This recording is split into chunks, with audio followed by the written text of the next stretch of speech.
Hello guys, bago tayo mag-start ng ating araw, kakain muna tayo dito ng bigel para naman meron tayong lakas. Kung bago ka pa lang dito sa ating channel, welcome guys. And ako pala si Marian. At meron po tayong asawang afam guys at each gap couple po kami. Nakatira sa bukid sa New York or tinatawag nilang countryside. Ako po ay walang trabaho, nasa bahay lang palamunin. Okay naman, kaya naman sa power, charot. Anyway, thank you guys for dropping by.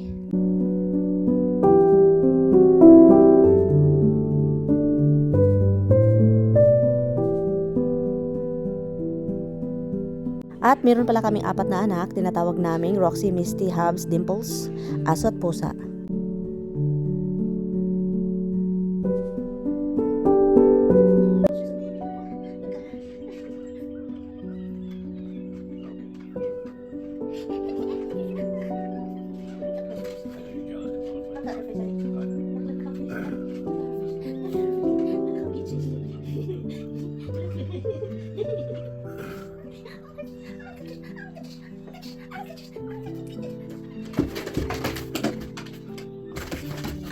Hi guys, good morning. Well, actually, it's not morning anymore. What the heck? Did you close it? So anyway guys, so mag-return kami and ng product na binili ni Tami sa Home Depot. Where did you buy it? Amazon. That's it? Yeah. And then pagkatapos niyan, I'm going to Adams to get some arugula or Hannaford, love. Hannaford, I need a chicken. Dog chicken. I've heard it. Is that okay? Yeah. Kahit hindi okay ang pakiramdam niya, sinamahan niya ako guys kasi mas lalo talagang magkasakit siya kapag higa lang siya ng higa. So kaya yun, usap-usap lang kami dito habang nagda-drive kami papuntang tindahan. So, yun na guys, sa uli na natin ito ang order ni Mr. Tara, dito kami sa Kohl's. Oh, dyan tayo magpunta. This is nice. I like it. Look. Tara. $60. Sa uli. Hello, hon, look.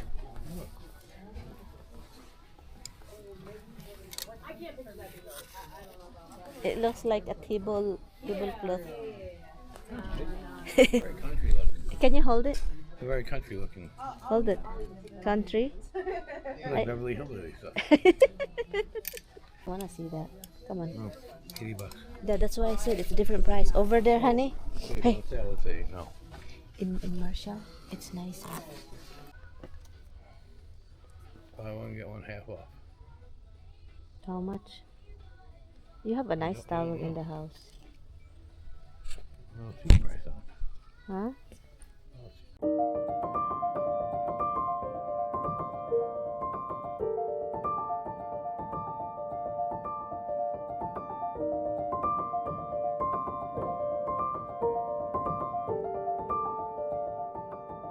At dahil wala kaming anak, napag-isip-isip ni Mr. na kami na lang daw dalawang maglalaro nito. Natawa na lang ako guys.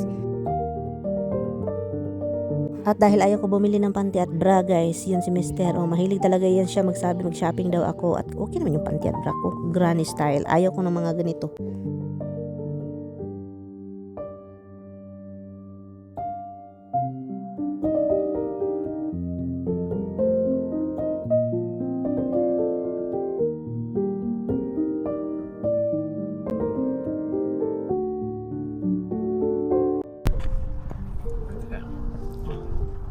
Uwi na kami guys, pero pagkatapos dito punta kami sa hello, what is that, han? Punta kami, looks like a tire Yeah, looks like a tire. and there's some pink under it. Yeah, come. Oh, oh, he hit the cone. Come on, let's go. I don't think so. We hit the cone. And the tire comes off the rim. I don't think so. The tire on the cone so it doesn't go away. Somebody like hit it, now it's squashed by the tire. Punta kami sa grocery store to buy chicken for our pets because our pets are very pet special. That one. The automatic Sabi pa ng iba, bakit daw ako daw palagi yung nagda-drive. Ako kasi yun guys, gustong gusto ko talaga mag-drive. So kaya ganyan yung style namin. Guys, punta ako sa Hannaford kasi si Mr. Stay lang siya dito. Do I have my cellphone, my wallet. My wallet, I have my dollar. Wala. Okay, I have my dollar. I pay cash. I do pay cash. Bye na. Binilhan ko si Tami ng shrimp. And yun din guys, bumili ako ng manok for the dog kasi they want chicken. They need chicken, so loto tayo ng manok for the doggy. What, cutie bug? Doggy, where did you put the sausage? Take it out. In the refrigerator. Why? It's in the refrigerator. I need it. Okay, so I'll take it out of the refrigerator.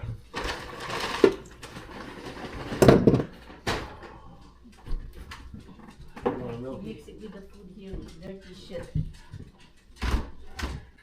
Oh, Roxy? Yeah. That should take it off. You gotta take it off because I don't know how. I don't want you to know that I take my diaper off all the time. No, she have diaper. That's what I said. Take it off and I'll let her out. Oh, but do not let them out. They want to poo-poo.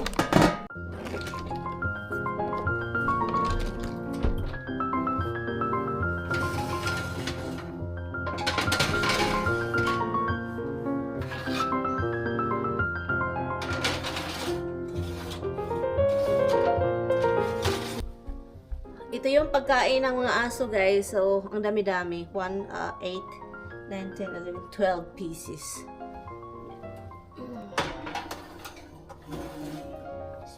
So, gawin ko pong ilagay ko po ito sa freezer half. Kasi, hindi niya ito makain lahat. So, yan.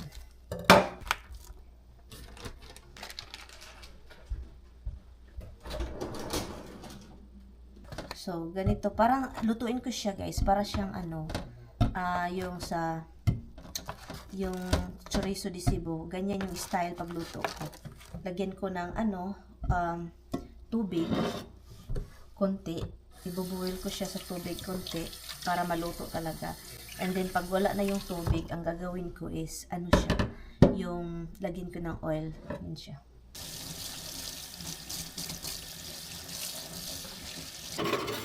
Finally, tapos na tayo sa sausage, guys.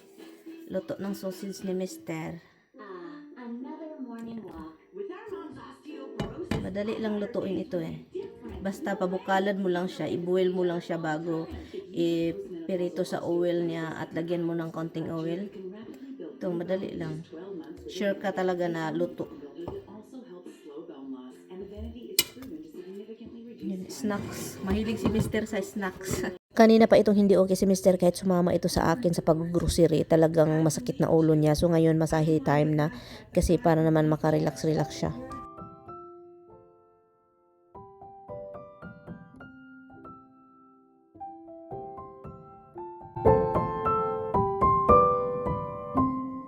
"7:30 na guys, hindi pa kami kumakain. At gutom na ako kasi nga ano ng oras. So, tulog si Mister kasi hindi okay pakiramdam. Minasahe ko iwan ko guys kapag off niya or hindi talaga yan okay pakiramdam niya since hindi ko alam. The other day pa, busy siya sa trabaho, ang katawan niya is mag-give up na. So, ito guys, ang daming chicken for the dog. Oh, ang dami. So, ipapak ko yan mamaya, ilagay sa freezer. Kain tayo ng maraming rice kasi talagang at munggo. No? Yan, mag-init muna ako ng aking kakainin. At saka itong niya, itong burger. Gusto kasi niya burger guys. So, ipagluto natin. Actually, galing ito sa freezer. Ito yung niluto ko. And then, iinitin lang siya. Yun, para for his din. Hindi ko alam kung anong ipares niya. Baka yun lang. Munggo. Sarap ang munggo. Gisingin natin siya guys. Very soon. Hala. Gisingin natin siya very soon.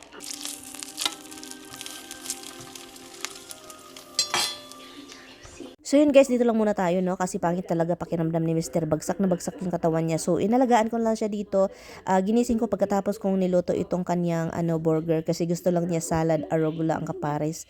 So thank you guys so much for watching. Kita-kits tayo next time. Bye-bye!